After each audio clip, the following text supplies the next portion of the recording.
Hello, Friday closing plenary people. Have you had a good SOCAP? Good. I think you may have heard me say earlier in the week that Friday's my favorite day, and it's not just because it's almost over and my Super Bowl is almost over, but because the people who are still here are the folks who are the most committed, reflective, just wonderful people, and I'm so pleased to be a part of this community. So I wanted to just share a few thoughts with all of you because this is a huge production, as you've experienced, and I think sometimes it can feel like a mystery how it all comes together. But when I get to all year hear from people who are doing the work out in the field, it's really my privilege to be able to reflect what's going on and to hear and to listen and to try to figure out who I'm not listening to and who we should more actively solicit. And that's really the way this comes together. So it isn't a mystery. It's sort of this whole community that shows up here and shares their stories with each other. They're sharing that with the SOCAP team through SOCAP16 events, through our social media, through lots and lots of emails to me, and then that's how this whole big, beautiful community comes together. So I hope that over the course of the week, you've had a chance to reflect on some of the themes that we've tried to present here. The idea that the why of impact investing in social enterprise is just as important as the how, and that we should all strive to really keep those front of mind as often as possible. That understanding who is at the table and being really thoughtful about that is a practice we can all cultivate every day and that I'm trying to get better at every day. Really paying attention to the ways that stakeholders are behaving very differently, that corporates are re-understanding their role, banks are re-understanding their role, entrepreneurs and businesses are re-understanding what they can do to really make the world that they want to be a part of. So hopefully you've met folks from all of those different types of stakeholders and you've been exposed to some new valuable strangers while you've been here and you're building your networks. I'm hopeful that each of you has started a new branch of your network, your existing wonderful network to build on throughout the year. I want to give a special shout out to our 150 scholarship social entrepreneurs who, in my mind, are the seeds of thousands more networks. They're out there hustling, and they probably all came up to a dozen of you sitting in the audience in every hour of every day because they're here to meet people, and they're the most active networkers here. So cheers to the social entrepreneurs. But this conference really is built by you, and it's built for you. Some folks who have been a part of this community for a really long time, Todd Johnson, who every year is the first person to buy the SOCAP ticket, so he sits at the top of the Eventbrite registration all year. And Fran Siegel, who is part of Impact Assets and you may have seen on many panels. Both have been members of this community for a long time, and they came up to me over the course of the week and said, gosh, SOCAP has really evolved so much since you started in 2008, and I wasn't here when that started. But then they also said, where is it going? You know, what is this big tent evolving to? And I don't know the answer to that. You all know the answer to that. Every year I try to reflect on what happened this year, the themes that really came out, and then just remain open to the possibilities of where it's going. I think every year through watching, I see Kathy Clark sitting up here reading her newsletter and so many others of you who collect your thoughts and put that back out to the world. That's what we're trying to do too, and we're all doing it together. And I think that's the amazing part of being part of this community. So next year is our 10-year anniversary of SOCAP. I don't want any of you to miss that because it's growing, it's a big tent, and we're going to make it better than ever. Please share with us. Tell us what you want to see there. Tell us the bright spots, the challenges, the highlights of your year. share as you're developing those, because I think so often we work sort of with our heads down, and I know you all have a million things to do, but remember every once in a while to lift up out of that and understand the ways that the things that you've struggled with or the success that you've had can be shared to make this whole community stronger. Today, I'm really excited. For those of you who stuck around, you get the best part of SOCAP. What we saved for today are the conversations that I feel like I have had the greatest privilege to hear this year. They're some of the things that have challenged me the most, pushed me the most, and I want you all to listen closely during this next hour and a half and to think about the ways that you can take all of this forward and help us understand what this means in this amazing growing field that we're a part of. So first up, I'm excited to welcome Stephen DeBerry and Rodney Foxworth to the stage. Hey. How's everyone doing? Tired? Ready for the flights? Lindsay started this last session with, I think, the appropriate frame, which is around where is SOCAP going and where does it come from? I was one of those folks that had the privilege of being here at the very beginning, and I've been, heads down working on a bunch of stuff. So I've come to the last few years, kind of a few sessions, but really tried to spend a little bit more time this year. And I got to say, it's shocking how far this community has come, both in terms of the scale of the work that's being done, the diversity of the people doing that work, and the quality of that work. And when we were asked to talk about this session, one of the main issues that the group wanted to interrogate was, as we're making this journey, what are the biases that we are still dealing with? And are we doing the work with the level of integrity that we aspire to? And so I wanted to talk about this work from my own perspective at Bronze Investments. I'm a venture capital investor based here in the Bay Area, and I run a venture fund that invests against what I call an East Side investment thesis. And it's really rooted in my experience living in a community here in the Bay Area called East Palo Alto. Does anyone know, if I say East Palo Alto, does that mean anything to you? So about half the folks know what that means. East Palo Alto is a community that is across the freeway from Palo Alto. It's divided by a freeway, and Palo Alto is where you have Stanford University and beautifully lined trees and massive homes, and it's sort of the idyllic community. And East Palo Alto is the flip side of that. And I put one visual up, which was a set of railroad tracks, because metaphorically, I think, even if for those of you who don't know East Palo Alto, you would know the place when I say East Palo Alto is on the other side of the tracks. And does that phrase mean anything? If I say the other side of the tracks, do you now know what I'm talking about?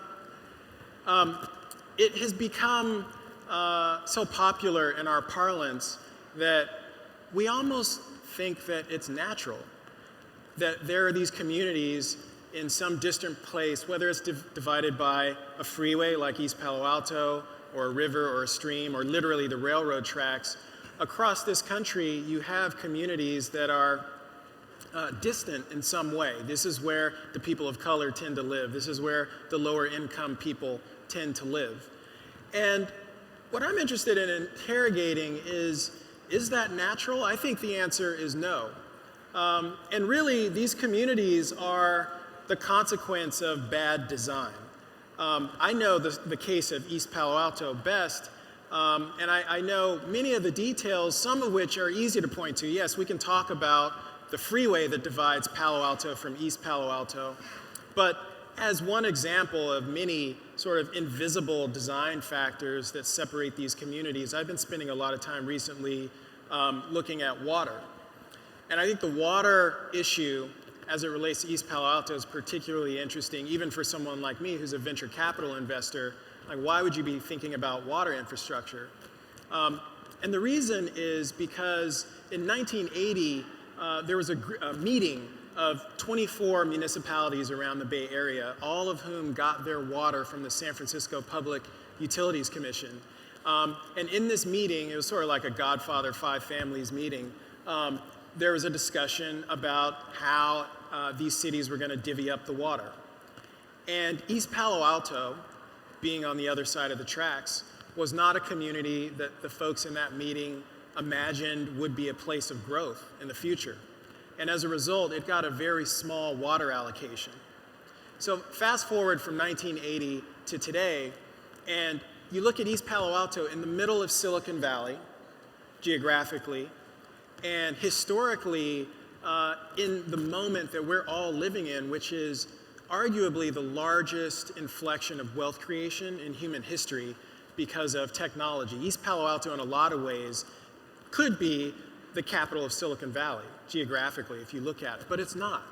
It is the last area in the Silicon Valley community where there's undeveloped land. And how can that be when over the last 18 months, residential property prices have gone up 75% in East Palo Alto? How is it that there is no commercial development there? And the reason is because there's no water. The reason is because of that meeting that happened and those decisions that were made back in 1980. And so you have barren land that remains toxic. And because of that, you have buildings that aren't being built. Well, actually, you could build a building. You could put the money up. You could do the construction. But you could not get an occupancy permit from the fire department because there's no water to flush the toilet or wash your hands or put out a fire. And this is an example of bad design. And I think the point is that when we talk about these East Side communities, like East Palo Alto, which isn't the only one, we could be equally talking about East Oakland or East LA or East Philly or East New York, East Side of Houston. And it's a global phenomenon. East London is this way, East Jerusalem is this way. I think it's because the prevailing wind blows east. And so you put the riffraff in the east. But the point is, these are design decisions. This is not the natural state of things. And it's also, because it's, these communities are the artifact of bad design, the investment thesis that we have at Bronze Investments is we can help erase some of those barriers with good design by investing in products and services that are in the business of helping East Side communities thrive, pushing health innovation, education innovation, financial services into these communities. And so the good news is we can fix these places, and we can do so sustainably, and we can do so profitably. So that's very exciting. So I wanted to just talk about the East Side, condition, but I also wanted to talk to the investors, the boards of directors who are making decisions about where capital flows. Because as we're considering where SOCAP goes in the future, there's a question that we all have to face, which is what kinds of risks are we going to take? And it's a relevant question whether you're a venture capitalist like me or whether you are in a nonprofit, maybe a board member thinking about the strategy of a foundation, or whether you're in a social enterprise that's somewhere in the middle. Risk matters. The one thing we know about grant making from a risk perspective is it's very lossy. Once you write a grant, regardless of your strategy, the one thing you know is those dollars are not coming back. It's a 100% lossy approach. If you are making for-profit investments the way I do, people like to talk about risk in all sorts of different ways, but I really want to start shifting the conversation to quality risk that in a conversation that goes beyond just the financial consideration of whether your dollars are coming back, but are those dollars going towards driving the kinds of outcomes that we want to see in the world? And so I want to hand this over to you, Rodney, because you're doing a bunch of work in certainly in what I would call an East Side community. East Baltimore is in a lot of ways not too different from East Palo Alto. And West. And West, and that's right. I mean, it's an operative point. I was born on the south side of Chicago. I talk about East Side because it's a way to get people galvanized around the idea. But if you start talking about a cardinal direction, you're probably dealing with what we're talking about here. That's right. Okay. So talk a little bit about what you're doing in Baltimore and how this relates to this bigger picture of the choices that we make and the risk associated. Yeah, it's a great segue because Stephen talked a lot about bad design. And to me, not only is it bad design, but it's intentional, right? And so oftentimes I think about risk and people of color, particularly entrepreneurs, leaders, the kind of individuals that make up East Palo Alto or much of Baltimore City. We typically, unfortunately, have intentionally developed policies and have had strategies where I think fundamentally we don't appreciate the value that these people hold, right? And so when I think about Baltimore City, and I'm certain that many of you are familiar with Baltimore, but I guess by a show of hands, can I see how many people have either been to Baltimore, or thought about Baltimore, or seen Baltimore? Great. The wire doesn't count. Yeah. The very first time, so when I got here Sunday morning, I went to a cafe, and when the waitress saw my ID, she said, "Oh, you're from Baltimore, what a brutal city," right? And I didn't know how to respond to it. It was also really early, so I didn't really want to take time to do that. But Baltimore is this phenomenal city. It's majority African American, 64% African American. And let me just give you some framework, some data points to really think about how Baltimore is really sort of demographically is where the country is actually moving, right? So you're talking about a majority African American city. Since 1969, the city has lost 100,000 jobs. Many of these jobs are quality paying jobs, supported the growth of the black working and middle class. Those jobs don't exist anymore. And so post-industrialization is happening. The war on drugs is happening. We've got now an enormous illicit drug market and economy in the city of Baltimore that very much competes with any kind of low-income service work that has come into the city. And for me, it's such a personal thing because I grew up in Baltimore. I'm an African-American male. I grew up in a community that was majority African-American, working class, working poor.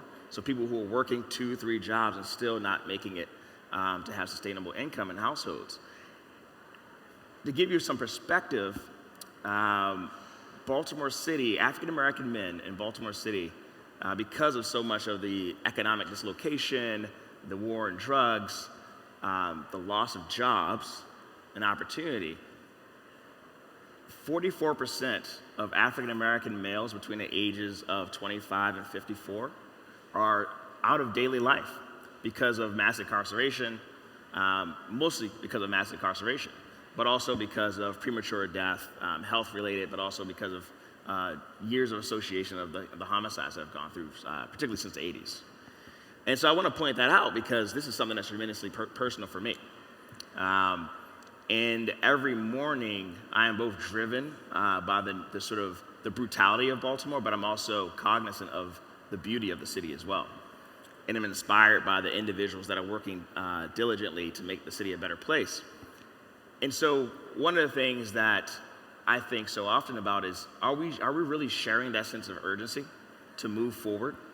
Because when I think about the 19,000 African-American men between the ages of 25 and 54 that are no longer in daily civic life in Baltimore because they're either in prison or unfortunately met a premature death, 19,000 men, my age group, younger than my father, many of them, right? And so that's something that moves me every day. And so a few weeks ago, I wrote an article, an essay that I think sort of catalyzed a lot of this particular conversation between Stephen and I called The Need for Black Rage and Philanthropy. And what was interesting is that when I shared it with one of my friends, a white female colleague back in Baltimore, her primary point was, wow, Rodney, I really am enthused about this piece, but white people, my peers, need to get angry, need to move with urgency, because we're all impacted by the issues that have disproportionately disrupted the lives of African Americans and Latinos and people of color throughout the country. And so throughout the week, I've been able to participate in a number of conversations. See Jessica Norwood here, Derek Brazil from Cincinnati, I think he's there any longer, Lauren Hodge from Baltimore and DC, and a lot of voices that have been elevated. And to be frank, the one thing that I'm so concerned about is that these are some of the most dynamic leaders and entrepreneurs that I've ever encountered. And when we walk away from something like SOCAP or any of these kind of venues, I want to make sure that they're supported. And so one of the things that I sort of have been advising and driving people action towards is when you find someone like Jessica, when you find someone like Derek Brazil, when you find someone like Lauren Hodge, the issues that they're working on are fundamental to our livelihoods, all of us collectively. And yet, they're operating in spaces, just like the majority of leaders of color, in which they're undercapitalized, and they need additional resources and strategic support, right? And so that's sort of the message that I think we're trying to drive home. I think that's exactly right. And this conversation resonated with Rodney is being very humble. I think his essay was powerful and catalyzed a bunch of conversation. I know for me, it resonated because I've been at this for a while. I was working with a foundation years ago, and a point that I want to make for the folks who are in decision-making positions, who are moving capital and deciding where that capital goes, is we can't solve the solutions by doing the same thing, okay? And so if we're going to talk about innovation, as a matter of logic, it will necessarily look different than what you're doing today. And so I was prosecuting an argument for 3 years with a foundation saying, look, you guys, I'm on the ground. I see what's possible in the community. And I was part of that argument was what I'm sure many of you have heard and even talked about this week, this whole 95-5 issue. And hey, look, we're in this foundation. Let's liberate 95% of our assets that we're either not thinking about with respect to our program strategy, or even worse, is working at odds with what we're doing on the program side. And I said, I see how to connect this. This isn't abstract. I'm in the community. I can tell you we can make money doing this, and we can advance and accelerate our program strategies. And people say, I don't know. And I could tell the subtext was, well, it kind of makes sense what he's saying, but the package, the guy looks, by the way, in that era, for those of you that know me, I had dreadlocks down to my belt. So when people would look at me, I think they didn't see that I'd gone to Oxford, I was a Marshall Scholar, I was a fellow at the Aspen Institute, and all these things. Just a quick data point. I put $7 million to work against that strategy. Today, as of August, the total market value of that portfolio is almost $1 billion. Okay? So the point is, the point is, for those of you who are in decision-making positions, please, for the sake of our collective progress, be open to engaging with strategies and people and ideas who look different, because guess what? That's what innovation looks like.